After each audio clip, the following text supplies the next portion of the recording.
जी, so students आज हम देखेंगे एक वेरी सिंपल सा rule in case of structure of DNA, that is adenine which is a purine nitrogenous base always bonds with thymine which is a pyrimidine base pair and vice versa, which means thymine also bonds with adenine with double hydrogen bond.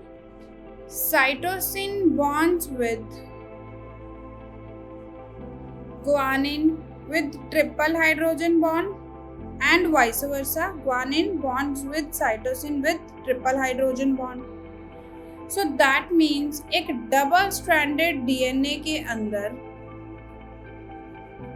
amount of adenine is equal to thymine and amount of cytosine is equal to guanine.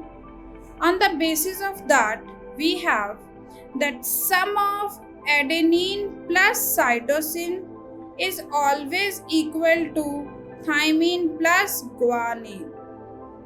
For example, अगर आपको कभी data given हो that adenine एक DNA के अंदर 4 present है और cytosine 6, then आप कैसे सॉल्व कर लोगे? अगर एडेनिन 4 है तो थायमिन भी 4, साइटोसिन 6 है तो ग्वानिन भी 6.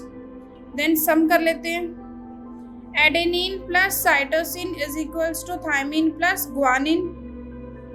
Adenine plus cytosine is 4 plus 6.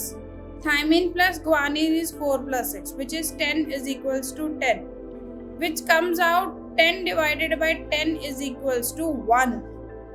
So यहाँ से एक और चीज हमें पता चलती है that adenine plus cytosine divided by thymine plus guanine is 1 constant. Okay? ऐसे ही बेटा हम इन्हीं के ऊपर ना कुछ क्वेश्चंस भी सॉल्व कर सकते हैं. फॉर एग्जाम्पल, अगर आपको क्वेश्चन आ जाए दैट एक डबल स्ट्रैंडेड डीएनए के अंदर थायमिन की परसेंटेज है 20%, मतलब थायमिन 20% है, आपको साइटोसिन बताना है कितना होगा, तो आप उसको कैसे सॉल्व करोगे? Very easy. अगर थायमिन 20% है देन ऑब्वियसली एडेनिन भी 20% होगा. तो हम देख लेते हैं एडेनिन प्लस थायमिन कितना आ गया? 40%. तो साइटोसिन प्लस ग्वानिन का कितना बचा? 60%. 100 माइनस 40, तो साइटोसिन कितना आ जाएगा? 30%. बचा हुआ ग्वानिन भी 30%. So the answer is 30%. And one more important point which जो आप यहाँ क्वेश्चंस में यूज कर सकते हो, क्योंकि एडेनिन और थायमिन में डबल हाइड्रोजन बॉन्ड होता है, साइटोसिन एंड ग्वानिन में ट्रिपल हाइड्रोजन बॉन्ड होता है, तो अगर हम मेल्टिंग पॉइंट कंपेयर करें, ऐसा डीएनए जिसके अंदर साइटोसिन ट्रिपल बॉन्ड ग्वानिन का नंबर ज्यादा होगा comparative to adenine double bond thymine, उसका मेल्टिंग पॉइंट ज्यादा होगा. ओके, जैसे कि फॉर एग्जाम्पल अगर मैं आपके सामने एक डीएनए लिखूं, DNA number 1, cytosine guanine guanine guanine thymine adenine thymine cytosine cytosine cytosine, इसके ऑपोजिट में आ जाएगा ट्रिपल बॉन्ड से guanine cytosine cytosine cytosine adenine thymine adenine guanine guanine guanine. DNA number 2 लिख लेते हैं.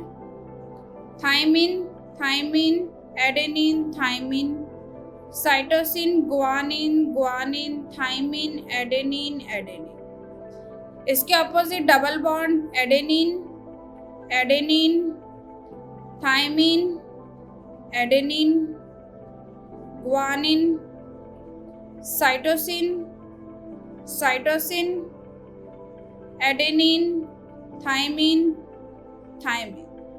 अब अगर हम फर्स्ट में देखें, फर्स्ट में 80 कंटेंट कितना है? ओनली टोटल कितने हैं? 4 6 8 10. 10 में से 3 है 80. बाकी सी एंड जी कंटेंट हो गया 7। वहीं अपोजिट टू दैट सेकंड में क्या है, साइटोसिन एंड थायमिन कंटेंट 1 2 3 4 5 6 7। तो साइटोसिन एंड ग्वानिन कितने हुए, 3। तो इस डीएनए का मेल्टिंग पॉइंट ज्यादा होगा, सो इसका मेल्टिंग पॉइंट हाई होगा क्योंकि इसके पास ट्रिपल बॉन्ड ज्यादा है। क्लियर? Thank you.